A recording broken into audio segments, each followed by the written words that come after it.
आज के इस डीप डाइव में हम जीव विज्ञान के एक ऐसे रहस्य पर बात करने वाले हैं जो किसी भी अत्याधुनिक कारखाने से कम नहीं है। बिल्कुल। और आज की हमारी स्रोत सामग्री बहुत ही दिलचस्प है। हाँ, हमारे पास बायोलॉजी नोट्स का एक पन्ना है जो सेंट्रियोल, जिसे हिंदी में तारक काय कहा जाता है, उस पर आधारित है। और हमारा मिशन सिर्फ इन बुलेट पॉइंट्स को पढ़ना नहीं है। सही कहा। हमारा मकसद है उस सूक्ष्म दुनिया को डिकोड करना जहां बिना दीवारों वाली एक छोटी सी मशीन लगातार अपना काम कर रही है। एक ऐसी मशीन जिसका आकार बिल्कुल एक बैलगाड़ी के पहिए या कार्टव्हील जैसा है। हाँ, एकदम कार्टव्हील जैसा। और ये जीवन को आगे बढ़ाने के सबसे बुनियादी काम यानी कोशिका विभाजन के लिए जिम्मेदार है। इस विषय की सबसे खास बात ही यही है।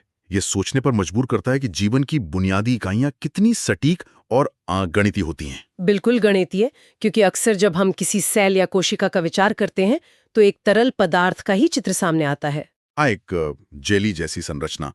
लेकिन इन नोट्स का गहराई से विश्लेषण करने पर यह स्पष्ट होता है कि सेंट्रियोल की संरचना किसी भी रैंडम तरीके से नहीं बनी है। मतलब कोई तुक्का नहीं है यहाँ। बिल्कुल नहीं। यह एक अत्यंत सुव्यवस्थित और ज्यामितीय ढांचा है। इसकी कार्यप्रणाली का अध्ययन करना प्रकृति की एक बेहतरीन मैकेनिकल इंजीनियरिंग को समझने जैसा है। और अगर इस इंजीनियरिंग के खोजे जाने के इतिहास पर नजर डालें तो अम्बोवरी और विंटन का नाम सामने आता है। हाँ, 19वीं सदी के अंत में। जरा सोचिए, उस समय जब इलेक्ट्रॉन माइक्रोस्कोप जैसी एडवांस्ड तकनीकें उपलब्ध नहीं थीं, तब इस अत्यंत सूक्ष्म संरचना को देखना और उसके महत्व को दर्ज करना वाकई ये विज्ञान के लिए एक बहुत बड़ा कदम रहा होगा। इस खोज में सबसे महत्वपूर्ण पहलू केवल इसका आकार देखना नहीं था, बल्कि इसके व्यवहार को समझना था। व्यवहार से आपका मतलब? मेरा मतलब है कि ये संरचना कोशिका के जीवन चक्र में हमेशा एक समान रूप से सक्रिय नहीं रहती। बोवेरी और वेंटेन ने यह पहचाना होगा कि ये विशेष रूप से तब सबसे अधिक हरकत में आती है जब कोशिका विभाजित होने वाली होती है। राइट। एकदम सही। ये उस पूरी प्रक्रिया को नियंत्रित करने वाले एक मास्टर कंट्रोलर की भूमिका निभाता है। उन वैज्ञानिकों की पारखी दृष्टि ने ही शायद पहली बार इस बात को स्थापित किया कि कोशिका के भीतर भी एक व्यवस्थित विभाजन प्रणाली मौजूद है। हाँ, और यहीं पर एक बहुत ही दिलचस्प मोड़ आता है। नोट्स के विश्लेषण से ये स्पष्ट होता है कि ये संरचना जानवरों की कोशिकाओं में तो मौजूद है, बिल्कुल, लेकिन पादप कोशिकाओं मतलब प्लांट सेल्स में ये पूरी तरह से अनुपस्थित होती है, एब्सेंट होती है। ये विकासवाद का एक बहुत ही रोचक पहलू लगता है। बिल्कुल, क्योंकि कोशिका विभाजन तो पौधों के बढ़ने के लिए उतना ही जरूरी है जितना जानवरों के लिए, तो फिर पौधों में ये क्यों नहीं है? यह जैविक भिन्नता का एक अत्यंत शानदार उदाहरण प्रस्तुत करता है। मैं इसे ऐसे देखता हूँ कि अगर जानवरों की कोशिकाएं इसके बिना विभाजित नहीं हो सकती, तो पौधों में काम कैसे चलता है? इसका उत्तर शायद कोशिकाओं की बाहरी बनावट में छिपा है। हाँ, पौधों की कोशिकाओं के चारों ओर एक सख्त सेल वॉल या कोशिका भित्ति होती है। उनका विभाजन अंदर से बाहर की ओर एक नई दीवार बनाकर होता है। जबकि दूसरी ओर जानवरों की कोशिकाओं को बहुत अधिक लचीला होना पड़ता है। बिल्कुल, उन्हें विभाजन के दौरान अपने आकार को बदलना पड़ता है, सिकुड़ना पड़ता है।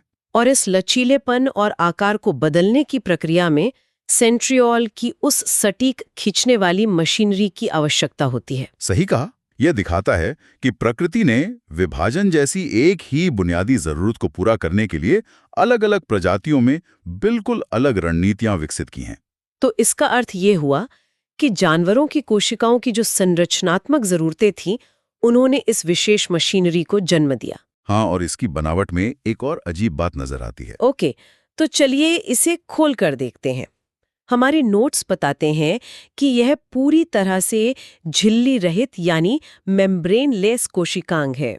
एक बिना दीवार का कारखाना। हाँ, एक ऐसे खुले कारखाने या ओपन एयर मार्केट की कल्पना की जा सकती है जिसकी कोई बाउंड्री नहीं है, फिर भी सब कुछ एकदम व्यवस्थित चल रहा है। झिल्ली न होने के पीछे एक बहुत ही स्पष्ट और तार्किक कारण है। वो क्या?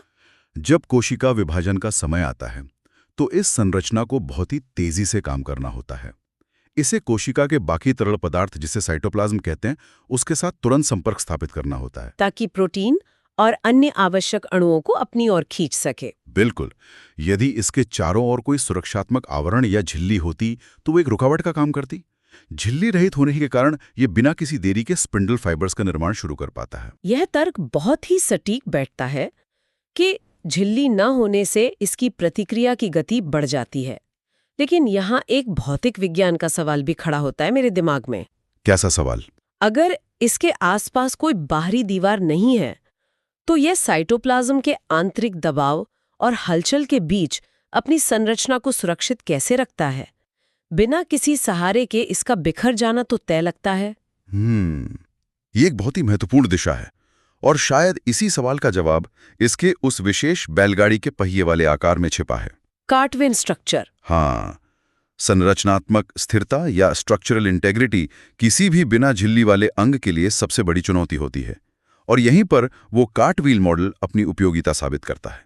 एक सामान्य बैलगाड़ी के पहिए की तरह जिसमें बीच में एक धुरी होती है और बाहर की तरफ निकलती हुई तीलियां या स्पोक्स होती है जो बाहरी किनारे को सहारा देती हैं। सेंट्रियोल का आकार बिल्कुल ऐसा ही है, लेकिन यह किसी लकड़ी या धातु का नहीं बल्कि माइक्रोट्यूब्यूल्स नामक विशेष प्रोटीन की नलिकाओं से बना होता है। और यही गोलाकार ज्यामिति इसे वह मजबूती प्रदान करती है जिससे ये बाहरी दबाव के बावजूद अपना आकार बनाए रख सके। बिल्कुल।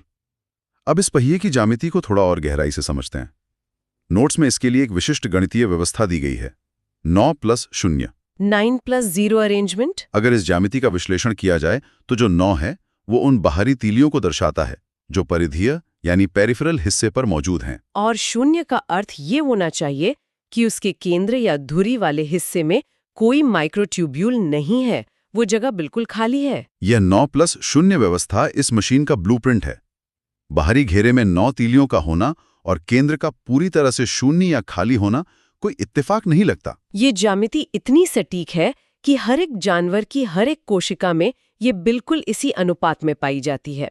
ये खाली केंद्र और 9 बाहरी तीलियों का संयोजन एक ऐसा लचीलापन देता है जो किसी ठोस संरचना में शायद संभव न हो। और इस परिधीय हिस्से के 9 खंभों को अगर हम और करीब से देखें तो पता चलता है कि ये कोई साधारण अकेली डंडियां नहीं है। नहीं, यहाँ ट्रिपलेट संरचना का जिक्र आता है। हाँ, ट्रिपलेट, जिसमें A सब यूनिट, B सब यूनिट और C सब यूनिट शामिल हैं। इसका सीधा अर्थ है कि हर एक तीली अपने आप में 3 छोटी सूक्ष्म नलिकाओं का एक आपस में गुंथा हुआ समूह है। ये तो एक पहिए के अंदर की इंजीनियरिंग को और भी जटिल बना देता है। वाकई, ये ट्रिपलेट संरचना इसकी तनाव झेलने की क्षमता, जिसे टेंसाइल स्ट्रेंथ कहते हैं, उसे कई गुना बढ़ा देती है। जरा विचार करें कि जब कोशिका विभाजित होती है तो उसे अपने क्रोमोसोम्स को खींचकर 2 हिस्सों में बांटना होता है।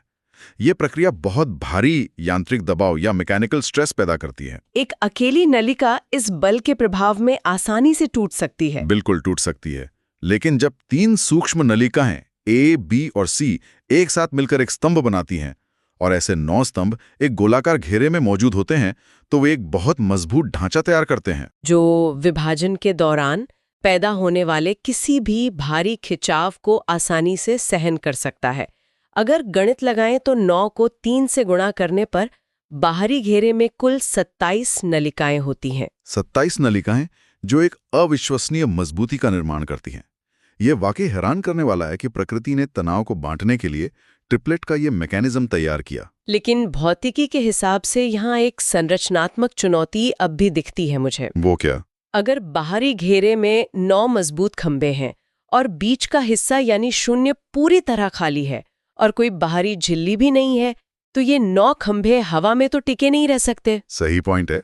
इन्हें अपनी सही जगह और सही कोण पर बनाए रखने के लिए किसी न किसी तरह के कनेक्टर की जरूरत तो होगी ही, वरना ये ढांचा ताश के पत्तों की तरह ढह जाएगा। और उस संरचनात्मक चुनौती को हल करने के लिए ही इस ज्यामिति में एक्स बॉडी और वाई बॉडी की उपस्थिति दर्ज की गई है। तो क्या ये एक्स और वाई बॉडीज इस बैलगाड़ी के पहिए को आपस में मजबूती से बांधने वाले नट और बोल्ट की तरह काम करते हैं? हाँ, इस उपमा का इस्तेमाल किया जा सकता है। ये विशेष रूप से बने हुए प्रोटीन के जोड़ या कनेक्टर्स हैं। मतलब अगर एक्स और वाई बॉडीज काम न करें तो वो 9+0 का मजबूत दिखने वाला ढांचा तुरंत बिखर जाएगा। एकदम। ये संरचनाएं उन 9 बाहरी ट्रिपलेट तीलियों को आपस में जोड़ती हैं और साथ ही उन्हें बीच वाले खाली हिस्से के इर्द गिर्द एक निश्चित दूरी पर बांधे रखती हैं। इनकी वजह से ये सुनिश्चित होता है कि हर एक खंभा अपनी जगह पर फिक्स रहे। चाहे साइटोप्लाज्म में कितनी भी हलचल क्यों न हो, एक्स और वाई बॉडीज की वजह से पूरा कार्टव्हील अपना आकार और अपनी स्थिरता बनाए रखता है। तो अब इस पूरी मशीनरी की एक बहुत ही स्पष्ट और तार्किक तस्वीर सामने आ रही है। पादप कोशिकाओं में इसकी अनुपस्थिति, फिर इसके झिल्ली रहित होने के कारण तेज प्रतिक्रिया का मिलना। 9 ट्रिपलेट खंभों का यांत्रिक दबाव सहने की क्षमता, खाली केंद्र और इन सब को बांध कर रखने वाले एक्स और वाई बॉडीज। ये पूरी ज्यामिति सिर्फ और सिर्फ एक ही अंतिम लक्ष्य को प्राप्त करने के लिए रची गई है, और वो है कोशिका विभाजन में सहायता करना। अगर हम इसे एक बड़े नजरिए से देखें तो ये अंतिम बिंदु ही इस पूरी संरचना के अस्तित्व का मूल कारण है। जीवन के आगे बढ़ने का सबसे बुनियादी नियम यही है कि एक कोशिका से 2 कोशिकाएं बने। और जब ये प्रक्रिया शुरू होती है तो जेनेटिक सामग्री को बिल्कुल बराबर 2 हिस्सों में विभाजित करना होता है। और ये सेंट्रियोल ही वो मशीन है जो कोशिका के दोनों विपरीत सिरों पर जाकर बैठ जाती है और वहां से स्पिंडल फाइबर्स का जाल फेंककर क्रोमोसोम्स को पकड़ती है। इसे एक रस्साकशी या टग ऑफ वॉर के खेल की तरह समझा जा सकता है। सही कहा। डीएनए को खींचकर अलग करने के लिए जो बल चाहिए वो इस 9+0 पहिए और उसके ट्रिपलेट्स के बिना पैदा नहीं किया जा सकता। ये उस पूरी विभाजन प्रक्रिया की मुख्य मोटर है। ये वाकई सोचने वाली बात है कि शरीर के इतने बड़े और जटिल काम इस एक नन्हे से पहिए की टाइमिंग और उसकी मजबूती पर निर्भर करते हैं।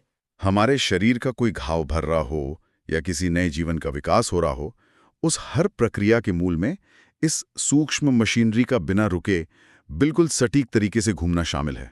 बोवेरी और वेंटन ने जब पहली बार इसे देखा होगा तो उन्हें शायद इस बात का अंदाजा भी नहीं होगा कि वे जीवन को चलाने वाले सबसे महत्वपूर्ण इंजन को देख रहे हैं।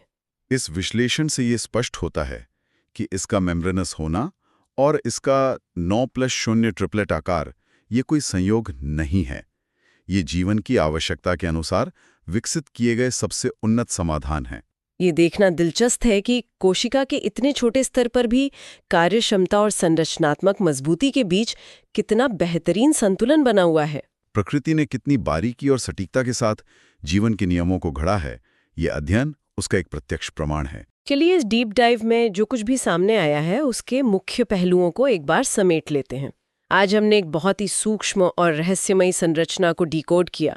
हमने देखा कि कैसे बोवेरी और वेंटन की पारखी दृष्टि ने इसे पहचाना, और ये विश्लेषण किया गया कि विकासवाद के कारण ये पादप कोशिकाओं में नहीं है, लेकिन जानवरों की कोशिकाओं के लचीलेपन के लिए इसकी उपस्थिति कितनी अनिवार्य है। हमने इसकी झिल्ली रहित प्रकृति के पीछे की गति और कार्यक्षमता को समझा, और सबसे महत्वपूर्ण रूप से हमने उस बैलगाड़ी के पहिए वाली सटीक 9+0 ज्यामिति का गहराई से विश्लेषण किया, जहां 9 ट्रिपलेट खंभे बाहरी घेरे पर यांत्रिक दबाव को झेलते हैं और एक्स तथा वाई बॉडीज इस पूरे ढांचे को मजबूती से बांधे रखते हैं। ये सब कुछ कोशिका के सफलतापूर्वक विभाजन के लिए एक साथ मिलकर काम करता है। लेकिन इस गहन विश्लेषण को समाप्त करने से पहले एक ऐसा विचार है जिसे सोचने के लिए हम पीछे छोड़ना चाहेंगे। एक ऐसा सवाल जो आज की चर्चा के बाद स्वाभाविक रूप से उठता है। ये विचार प्रत्यक्ष रूप से स्रोत सामग्री में नहीं है, लेकिन अगर ये 9+0 की कार्टवील ज्यामिति कोशिका के बंटवारे के लिए इतनी ही ज्यादा महत्वपूर्ण है, तो जरा विचार किया जाए कि क्या होगा अगर प्रकृति के इस गणित में कोई बहुत छोटी सी चूक हो जाए। मान लिया जाए कि किसी कारणवश 9 की जगह 8 ही तीलियां बन पाएं, या बीच का जो 0 है वो गड़बड़ा जाए, या फिर एक्स और वाई बॉडीज अपना काम ठीक से ना कर पाएं। जब कोशिका को 2 बराबर हिस्सों में बंटना था और वो यांत्रिक प्रक्रिया इस छोटी सी संरचनात्मक त्रुटि के कारण बिगड़ जाए, तो क्या होगा? कोशिका विभाजन में होने वाली यही सूक्ष्म सी गलती, जहां जेनेटिक सामग्री ठीक से ना बंट पाए, शायद किसी बहुत बड़ी अनियंत्रित और गंभीर बीमारी की छिपी हुई शुरुआत हो सकती है। ये एक ऐसी दिशा है जो किसी को भी गहरे विचार में डाल सकती है। जीवन का इतना बड़ा हिस्सा और स्वास्थ्य का पूरा संतुलन इतनी सूक्ष्म ज्यामिति और उसकी सटीकता पर टिका हुआ है। वाकई ये प्रकृति का एक बहुत बड़ा चमत्कार है। आज की इस डीप डाइव में बस इतना ही। उम्मीद है कि कोशिका के अंदर छिपे इस बिना दीवार वाले बैलगाड़ी के पहिए और उसके पीछे के विज्ञान का ये विश्लेषण रोचक और जानकारीपूर्ण लगा होगा। हम भविष्य में ऐसे ही और भी गहरे विश्लेषणात्मक और नए दृष्टिकोण वाले विषयों के साथ लौटेंगे। तब तक के लिए विज्ञान की इस अद्भुत दुनिया और उसकी बारीकियों पर विचार करते रहें। नमस्कार।